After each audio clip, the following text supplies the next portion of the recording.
Welcome to Growth Marketer Academy with Ryan and Andrea Eldridge. One of the most effective lead-generating platforms for driving e-commerce sales may surprise you. Email. No way. I know what you're thinking. Everyone says email is a dying medium, but when it comes to driving sales and engagement, nothing works better. It's true. Even better, automation lets you use behavioral link triggers to send the right email to the right individual right when they're ready to buy. Which can make email marketing your money-making machine. This is Ryan Eldridge. And this is Andrea Eldridge. Welcome to Growth Marketer Academy. This is episode 19 of the Growth Marketer Academy podcast. I'm Ryan Eldridge, Chief Strategist at Squirrel Digital Marketing. And this is Andrea Eldridge, Creative Director at Squirrel Digital Marketing. This is the first in a two-part series about how to effectively craft e-commerce emails that convert. And how to use email to engage and nurture customers so they actually want to get your messages. That's true. They can't just blast your customers with buy, buy, buy. That's right. So let's start with the overwhelming benefits of email in e-commerce. We have some really interesting statistics just for those doubters out there, which I don't blame you. But when it comes to sales conversion rates, email is definitely king. There's no question. I have a feeling you have a specific statistic. I do. In fact, e-commerce email marketing accounts for 7% of customer acquisition. Doesn't sound as high as you might think, but that's second only to search, to paid search and organic search. So the next thing up, more than Facebook, more than Twitter, all other channels barely register in terms of customer acquisition. We have a graph in the show notes, so if you don't want to take my word for it, you can see where the numbers came from. But there's also... Or look at the website that you made up to put your statistic on there. So if you want to see that. That would have been a lot of crafty effort for me to go and create my own chart graph. But, I think you're getting paid by the email lobby, to constantly push email marketing because you're always bringing it up. And, this is like our fourth episode on email marketing. So I think that's it. Okay. I would be suspicious. I don't choose the podcast order, sir. Oh. But okay. Statistics from Shopify indicate that 72% of customers prefer email as a means to stay in touch with brands they like. And 38% are drawn by discounts offered. But that doesn't mean that should be all you send. Don't get too excited. Acquisition is just part of the story. Retention and customer lifetime value are critical to your bottom line, as we all know. And email makes a big hit on those levels as well. I'm a huge fan of retail shopping, as everybody knows, and I like Nordstrom's. I really do. But the problem with Nordstrom's is when you get onto their email list, they send you 4 or 5 emails a day on just different sales and promotions, things that are happening and stuff.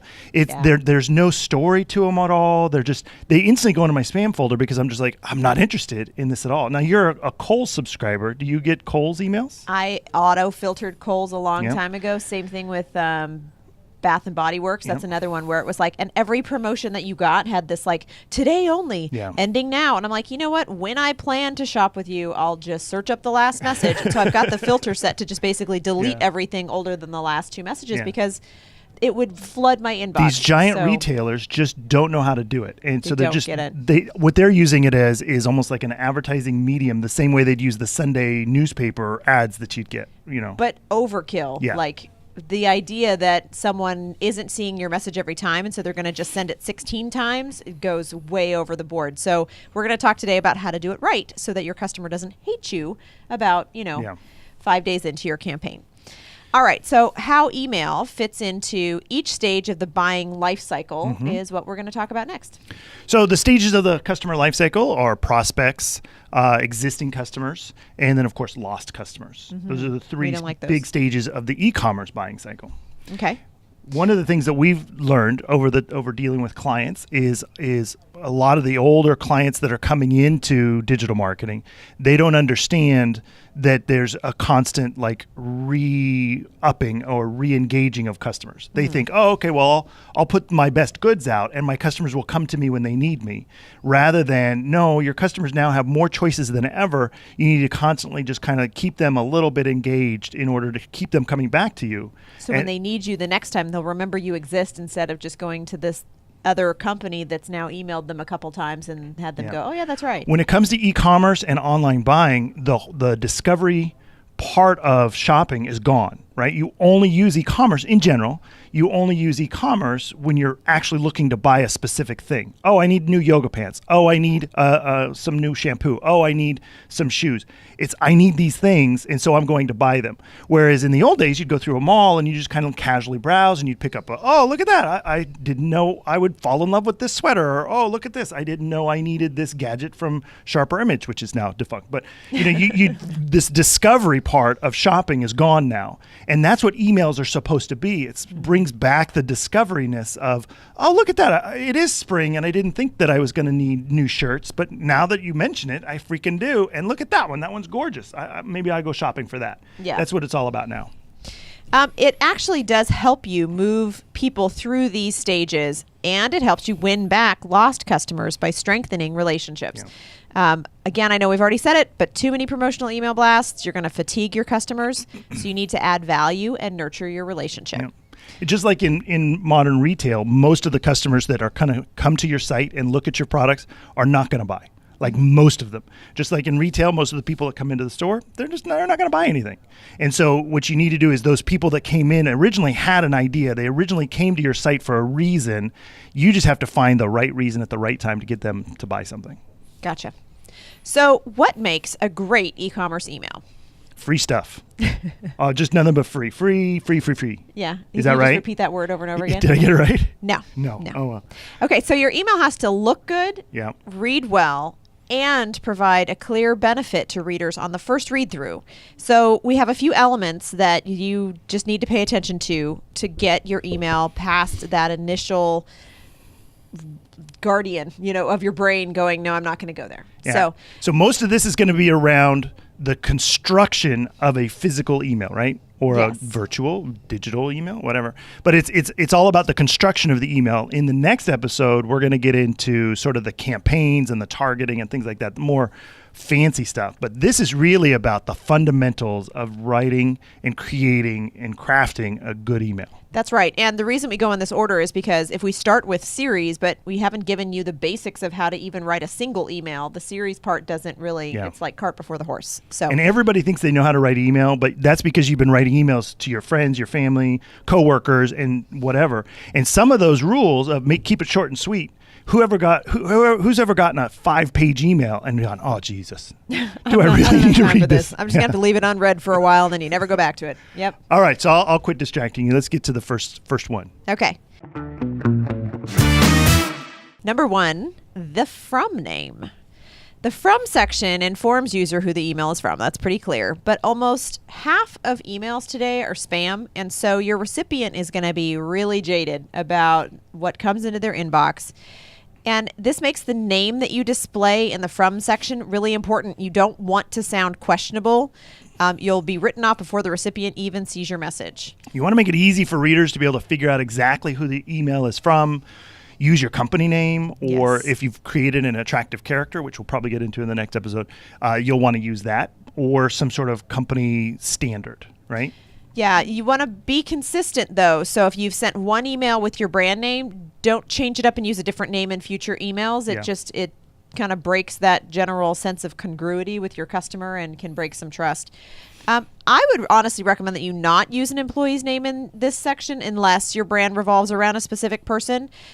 At this stage, it's better to just be clear. The more kind of hidden you're making your appearance seem, the less trust that person instantly has the minute they open your message and they go, well, this isn't really from a person. Yeah.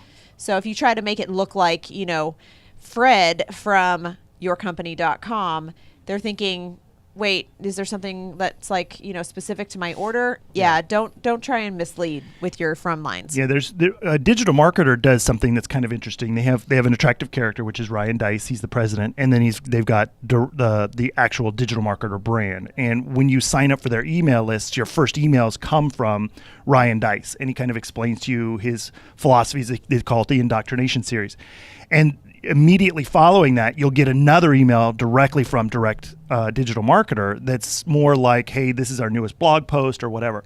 And so what Ryan does is mostly talks about the company and philosophies, or the offers are coming from digital marketer. And so the stories are coming from Ryan, offers from digital marketer. So they've kind of segmented it that way. And so if you're like, whoa, I don't really want to hear any more from Ryan because I don't care about his Caribbean trip, you can unsubscribe from him but still get the offers, or vice versa. Yes. Yeah. And I think we actually get into that here in just a second about segmenting your emails, different sends depending on what you're sending. All right.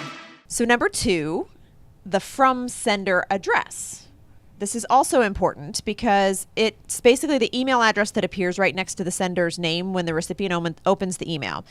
So while we talked about, not using Fred Smith and then an email address of customer service at, yourdomain.com. So you want to ideally use your company name. So digital marketer at, or digital marketer. And then next to that, customer care at digitalmarketer.com or something along those lines.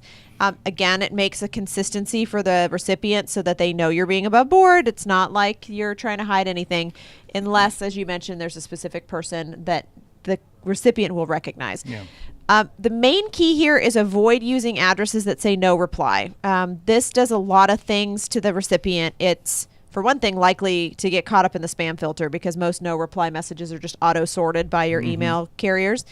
If that doesn't happen, the email copy just generally sends a negative vibe. I mean, I know I hate them because if I actually want to be able to do a follow-up question or respond in some way and I go no reply, okay, great. Now I have to go to the effort to find the contact information and I go over to their site and search it out. And it's like, it just instantly kind of puts you off to be like, really?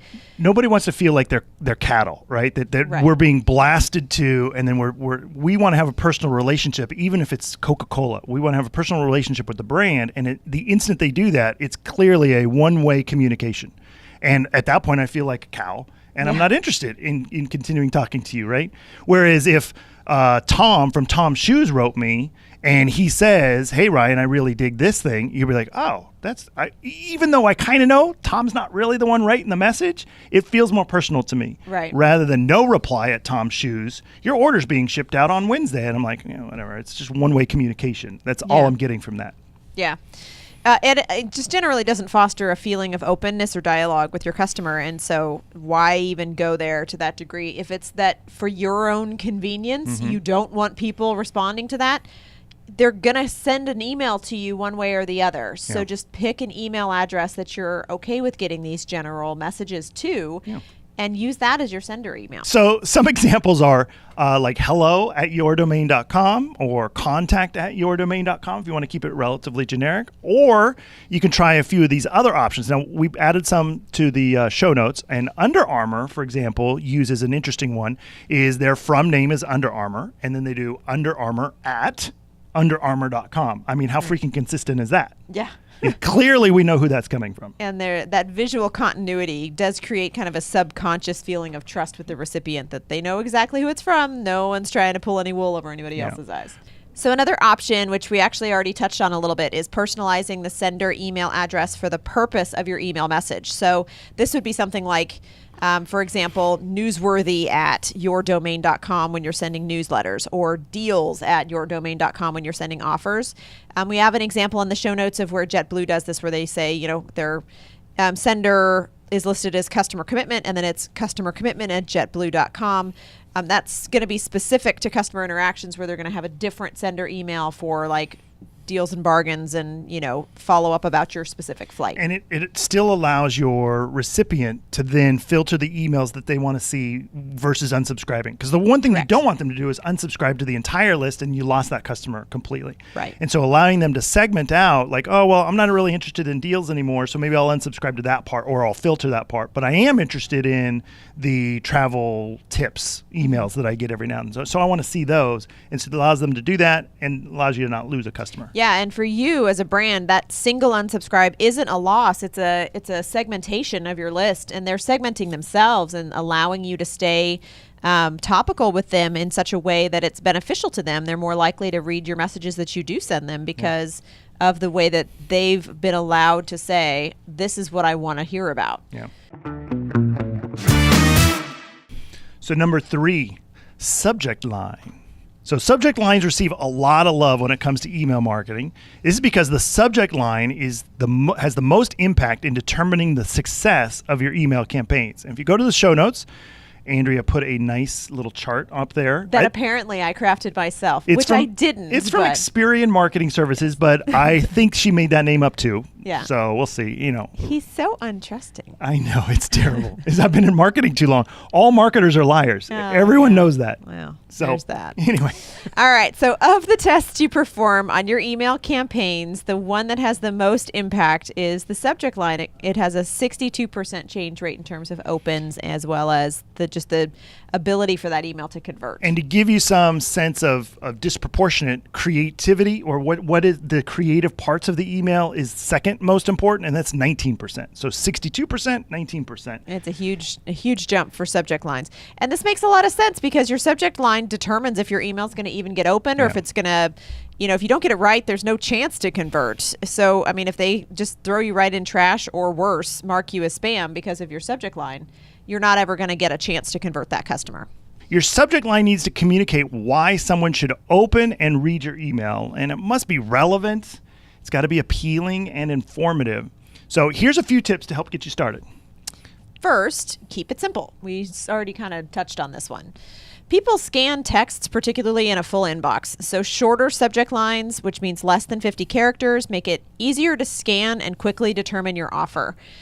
One way to really get to that sweet spot is you can test your subject lines for simplicity using something called the 4-second rule, which I'll let you explain. So if the user can't, well, actually, let me change the idea. Instead of saying 4-second rule, you can also call it the caveman rule, right? Is if you can't gather what the subject in the email is likely going to be about within a couple of grunts, then it's not really worth it, right? That's about 4 seconds. It's called the caveman rule. So I think it's Donald Miller from StoryBrand. He's the one that came up with the caveman rule. Nice. Is if you can't get it in 4 seconds, then you're going to lose them. And so you want to get them quick. You want them to let them know what it is about. And you want to avoid spam trigger words, right? That's like right. free, or here's a percentage off, or using a bunch of symbols, like a bunch of exclamation points. Sale today only! Exclamation, exclamation, exclamation, emoji, devil. And you're like, what? What is happening here? Or when it's all in caps, like it's yelling at you in your inbox, act now! And you're like, dude, seriously? No, I know that's exactly the email I don't need to open. Yeah, all of those things are going to set off spam alerts in almost every email client. And frankly, if it doesn't, they're just going to tune you out. And email services like Gmail will automatically route emails like this to their promotions tab if it doesn't go into the spam, and that means you're not going to be seen anyway. Yeah, in the show notes, we give an example from a company called Dixie Horse and Mule Company that basically their subject line says, enter for a chance to win a free horse trailer. And I'm thinking, unless you really wanted a horse trailer and you were sure that you really wanted to enter that contest, I mean, it's pretty much going to end up in your spam folder. And the problem is that if you never signed up for the list in the first place, wow, you are going to instantly get marked as like junk and spam. But and that's who going doesn't want a horse trailer? I mean, I know, somebody that's living deep in New York City is just like, son of a gun, I wish I had a horse trailer right now. Right? I got nowhere to put it, but I want one. I want one just to have Put one. in my living room. So you can be promotional occasionally, but be mindful. Avoid using overtly sale-focused language and symbols in your subject line. Next, you want to target. This is going to sound really terrible, but you want to target people's inherent fears. You are mean. I know, it's so terrible. And You want nasty. to talk about low supply, high demand. That kind of says, oh my gosh, I might miss out, right? People act predictably when scarcity exists, whether natural or artificial. Yeah, basically that means that their fear of missing out on a product or deal encourages them to take action then instead of procrastinating and like just being like, oh yeah, I'll come to that one some other time. So we gave another example in the show notes from a company called Minted that basically gave a sense of urgency. It's obviously an offer, but it's not like act now. It's like, psst, your 15% expires tonight. It's like kind of like subtle, like, hey, you got this offer in here and it's expiring. So plus, by now saying would be the time. Saying that it's your 15% off expires tonight says you already have this thing. You're about to lose this thing that you already have, rather than saying you are going to miss out on this thing that's going by you. Right? Yes, and so it kind of makes you feel like, well, I don't want to lose what I've got. That's not good. Right. So, and again, don't overdo it. If every subject line you send alludes to urgency, users are going to basically catch on and stop believing you. That whole, never cry wolf idea works very well in this scenario, because if you're constantly screaming wolf, wolf, wolf, then they're going to be like, dude, there's no wolf. I gotcha. So your always urgent tone is really going to just lead to fatigue and annoyance and do the opposite of what you want, which is encourage them to take action. Yeah. Next, you want to personalize. So when a person receives an email, they expect it to be tailored to them. To most marketers, this means mentioning the recipient's name. It does increase open rates, and we'll put a nice little chart that Andrea crafted in Photoshop for you to look at. So again, from Experian Marketing Services, the made-up name that she made. But unfortunately, this sort of using the user's name is kind of everybody's doing it. And so it's sort of lost its impact. Everybody knows my name, and when they send an email with my name on it, I don't feel the same like, oh, yay, it's somebody who knows me. That's right. I don't feel like that anymore. So to stand out, you can try personalizing subject lines based on other factors like the recipient's location, their gender, their level of brand loyalty, products that they've actually purchased and enjoyed in the past. All of these things lend a sense of personalization without kind of going to that default of just counting on their name to make it seem like you really know them. Yeah, you can also mention a product they may have purchased in the past. Like, Andrea, last month you bought shoes. Yeah. How about more shoes? There's never enough shoes. All right. And finally, just never stop testing. You can use these tips as a starting point to create your subject lines, but then you're going to need to just remember that you need to test and tweak constantly to optimize your results. Track your open rates, run A/B tests, really just identify what works best for your particular audience. And I know I just said finally, but it's not really finally, because there's a few more little straggler tips that we've got with regards to this. Look at that. With regards to subject lines in particular. So variety is really important here. Don't repeatedly blast the same type of emails, because there's no way, regardless of what you're sending, that you're not going to decrease engagement over time. So if you do send the same kind of message frequently, what I would suggest is that you keep a current list of subject variations that you can use. Consider structuring your message as a recurring email that allows recipients to quickly identify that the email includes familiar content. So this would work for something like a regular newsletter, where your subject line is going to say, June newsletter, and your company name. Like it can be relatively clear cut and specific.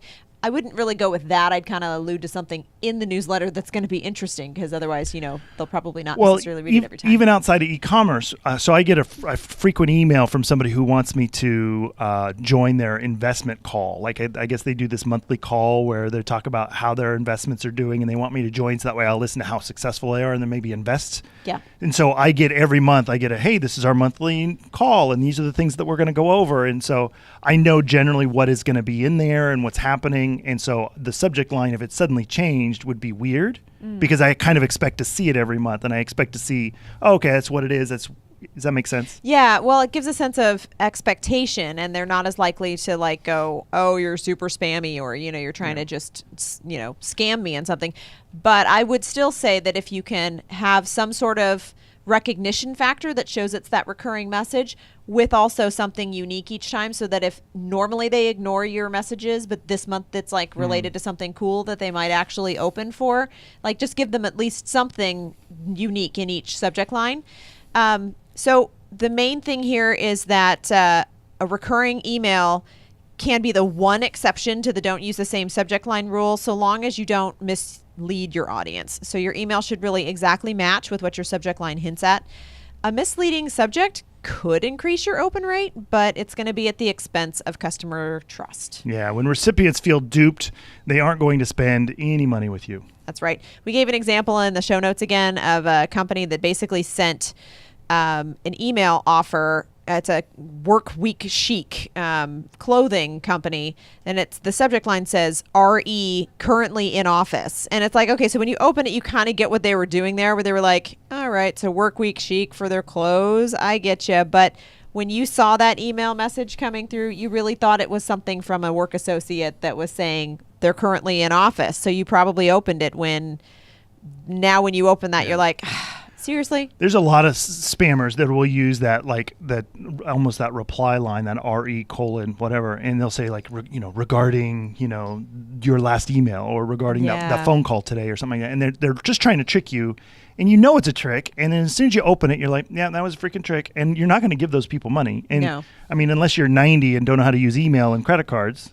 Which hopefully, don't target those people. Yeah. That's really sad and evil. So one other tip that we would have would be to test your subject line before you utilize it, particularly if you're doing a widespread send to a large email list. You don't want to like end up with a subject line that ends up not being clear.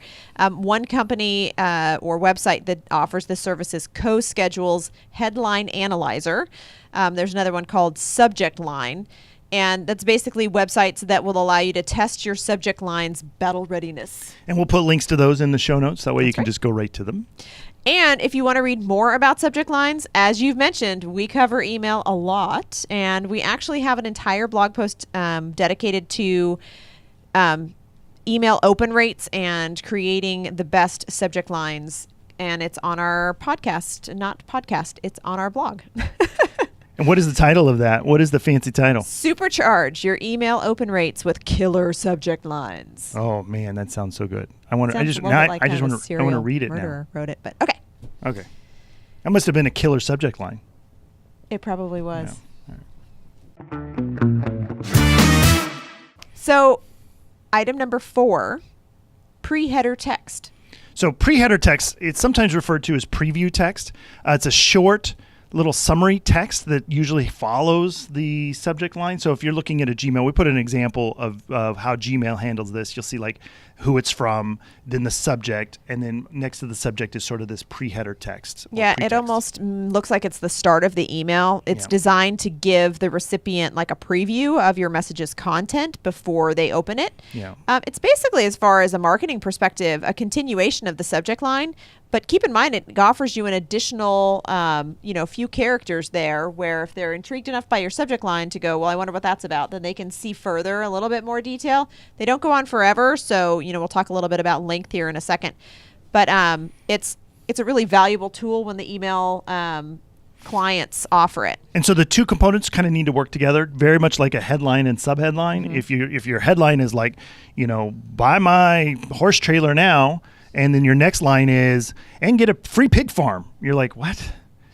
Right? I mean, yeah. Okay. I guess for certain niche markets, that would be really enticing. You'd be like, oh, horse trailer and a pig farm? Son of a gun. This is a great email.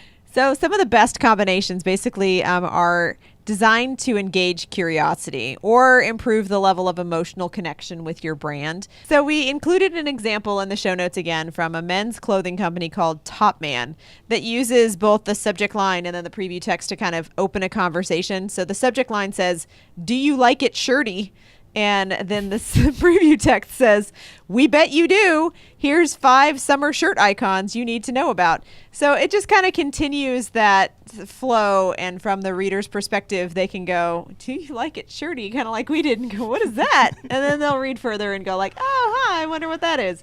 So it increases curiosity. It can really engage your customer. Yeah. So you can also include a CTA or a call to action to increase your open rates in your pretext. So again, we gave another example on the show notes of a sender. In this case, the sender used their specific name. So the sender's listing is Joanna Wiebe. And what we were looking to show here was that she does give a very clear call to action of what she wants the recipient to do. So the email subject line says, "Reciprocity, does it still exist?" And then the preview text says, "If you love persuasion, you're going to want to see this post. Click here to see it." So it's like, okay, stupid, seriously, click here. Like, it's like it's directing you really clearly what you want it to say. Other factors worth considering in your pre-header text would include an irresistible offer, for example, something that was actually a legit, like, cool thing to receive. You can use urgency in your pre-header as well. Again, don't overdo it. And communicate your value add. So the length of your pre-header text, as we talked about before, is important. And again, don't overdo it in terms of length because it'll just get cut off. Yeah, and varying email clients will have different allowances for how much text you can put in these pre-headers. And interestingly enough, Andrea has provided us a nice little chart in our show notes that shows you exactly which client allows how many characters. So, for example, Apple Mail gives you 140 characters of pretext. Most Outlooks do not, except Outlook 2013 or Outlook for Mac 2015. There's 35 in 2013. In 2015, there's 55. So it varies quite a bit. And so you want to find the right the right balance of bringing your CTA close while also not creating this super long subject line that nobody can read. Yeah, well, and I would kind of take the shortest character limit for display of the format that you think the majority of your viewers will or recipients will be viewing their email on. Mobile is invariably shorter than any of the longer email clients. So even though Apple Mail gives you 140 characters, iOS in their native app gives you 90. So, I mean, kind of go with the lowest number and make sure that you stick within those parameters. In fact, we would basically say that limiting your pre-header text to 40 to 50 characters is going to be a safe bet because it's going to be shown really for the most part, at least the majority of it, regardless of the device and email service. If they're going to show preview text at all, 40 to 50 characters should pretty much get you in that limit. And you always want to test how the pre-header visually affects your email. And the pre-header also appears in the beginning of the body of the email once it's been opened. So if it distracts from the core content, you might want to hide that pre-header text in the body of the message. Yeah, again, we gave another example in the show notes of a message from Converse that initially appeared on mobile with the preview text, and it just visually distorted the layout of the message itself in such a way that it made more sense to just remove that preview header from the email. Yeah. And when if you were scrolling on a phone, this little pre-header text that's on this Converse email makes you have to scroll to even get the emotional impact of the headline and the visual that they've got on it. And without the visual, it's kind of like the email's kind of boring. So, is there a way to do it to where you still have preview text in the inbox, but that it doesn't appear on the message? That is a really great question. I have no idea. Oh, there may be a way to code that in, but honestly, I have no idea. I stumped Ryan. Yeah. It's my challenge of the day complete. All right. Now that your emails are being opened, there's still work to be done. Oh, God, I thought we were done. Oh, my God. Okay. Well, we have spent so much time on getting the email open that we haven't even gotten started on email copy. Okay. So, number 5, the email body copy. So your email copy should stimulate the readers to think and act on one conversion goal. Like, you don't want them to look up your address, make a phone call, click your button, see my options now. Just one thing. Make one thing your goal, and that's all you're looking for. That's right. It also makes it really hard to test your conversion if you have more than one conversion goal in a single message. So the other thing here is you want to focus your message on a single audience rather than your entire email list. And this comes down to segmentation.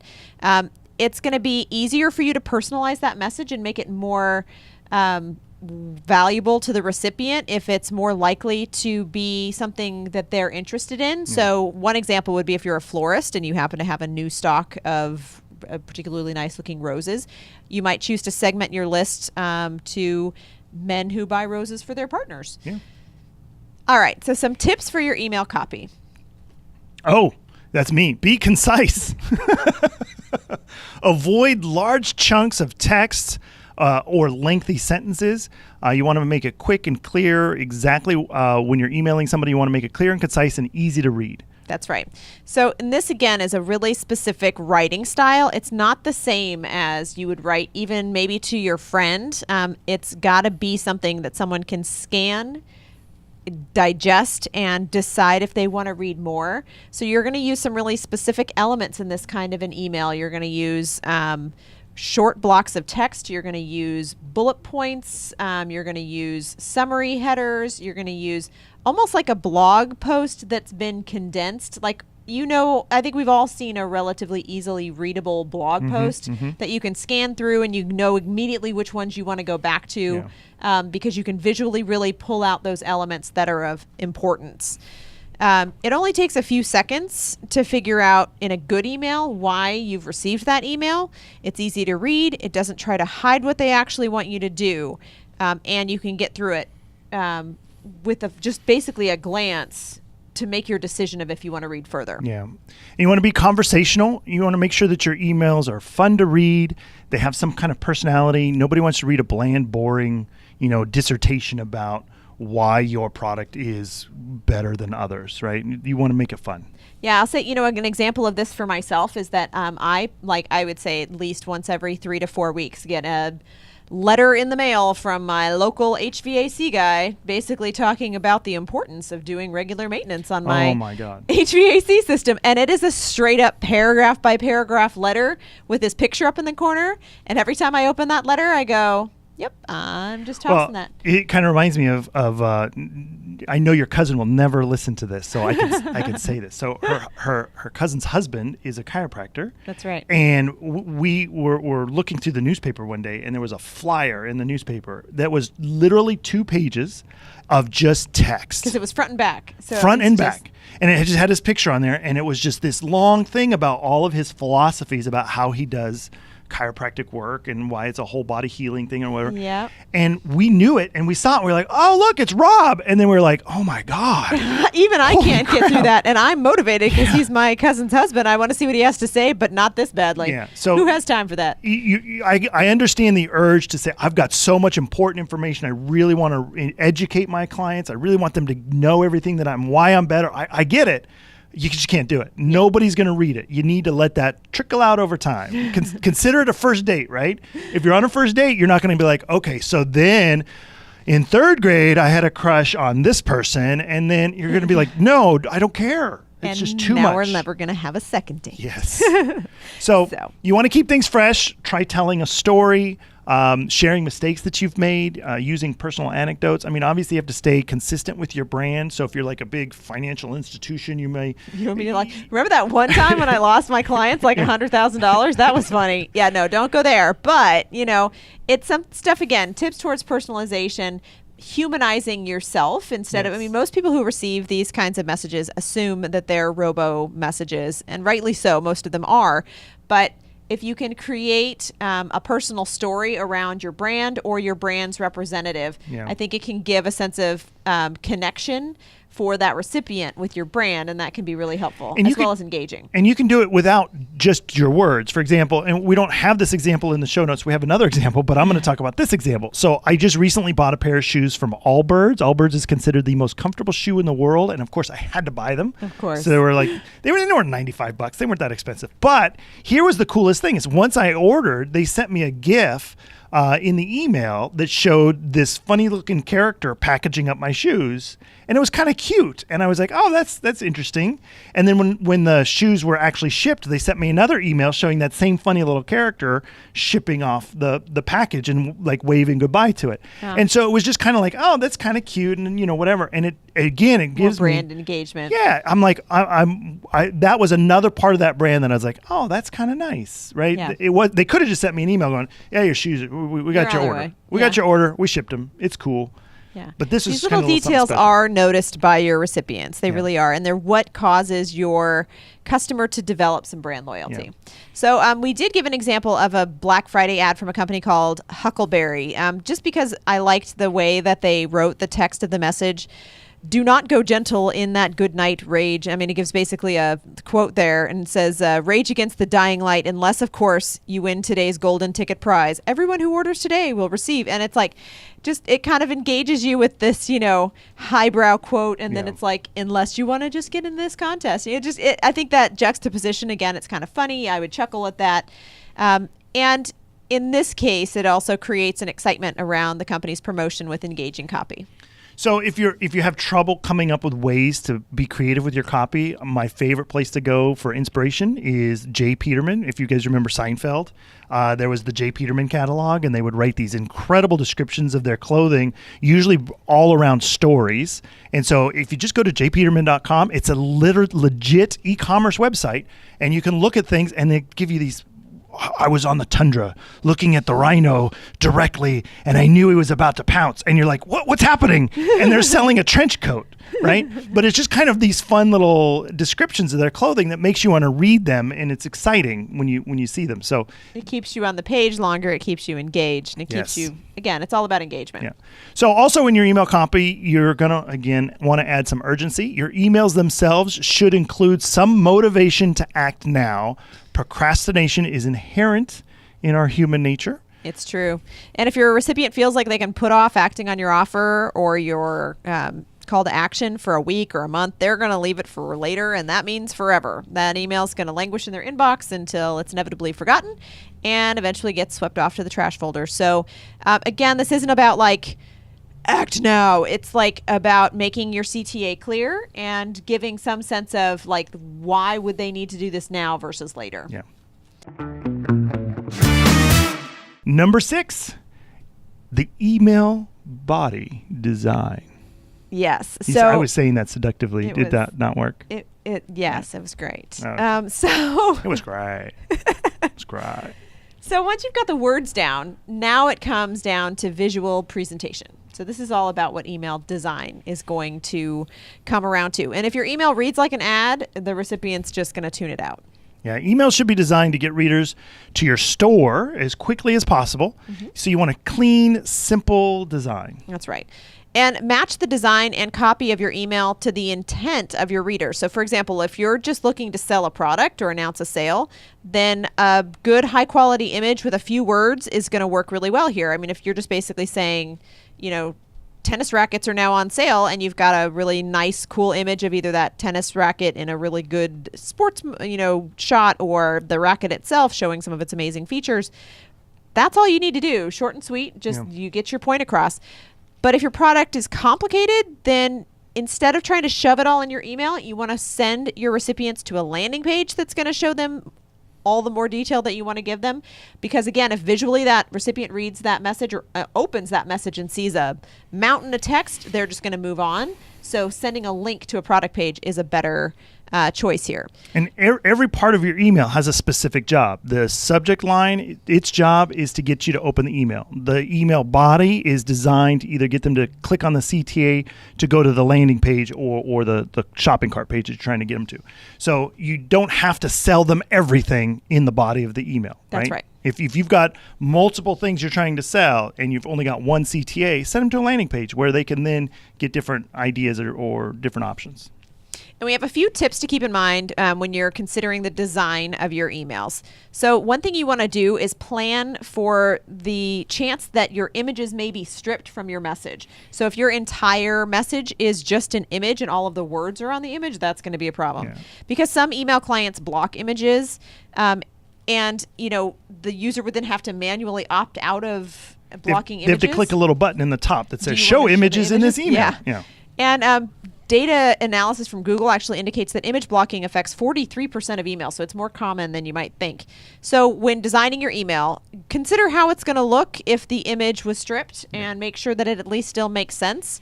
I know I usually, if I ever get that notification, will want to choose to see images, but not everybody will. And I guess most marketers know that the images can often be used as tracking. So that's why it's turned off in most emails, is because that image is now referring to an image somewhere on a website somewhere, and that's how they can track whether or not you open the email, how far you scroll down in the email and things like that, because it rendered those images. And so that's why email clients are blocking those, especially if you've never had an interaction with that company before. They're going to block those by default. I see.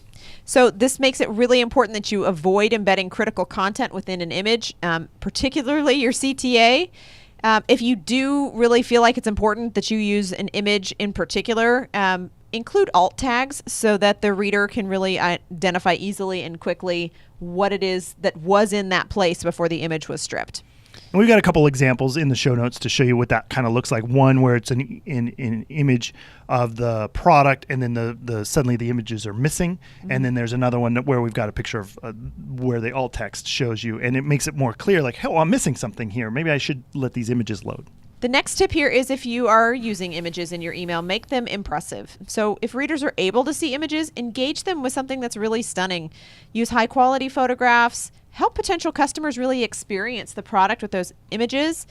If you can place the product in context, showing that recipient how they can use it, that's even better. So use images that are eye-catching or informative or can build some sort of emotional connection. So we added into the show notes bridal photographer, and it's super easy to make bridal photography engaging because and emotional. I mean, it's the most emotional day for most people, right? So there's this lovely picture of this man and this woman. They're giving each other a little kiss, and the blurry background's got this big mansion behind them, and it just looks like it's The my fairy ideal tale wedding. And I think that that's the key here is ultimately what a bridal photographer is selling is the perfection of the day for Yeah. whoever's booking that. They want to imagine that even if they're getting married down at the Elks Lodge, that's still going to be what their photos are going to look like, you know? And so that's ultimately why you want to use these really specific, engaging visuals. And you want to limit those big images down to about 600 pixels or so because scrolling to the right of your, it just sucks. And you got to keep in mind that most people are going to be looking at these emails on their phones. Most emails, most of the time I interact with email is on my phone. And so if you're not using responsive email design, you're not using properly created images, and you're not compressing them to load quickly enough, that can all affect your open rates and whether or not people are going to engage with your email. That's right. So design your email in this format to ensure that your email dynamically adapts for best viewing, regardless of which device readers are using. Make sure that your CTA or your call to action is easy to spot. So you want to include at least one call to action. You want to just send them an email that just says, "Take a look at this picture." Yeah. You want them to do something, right? You move them to action.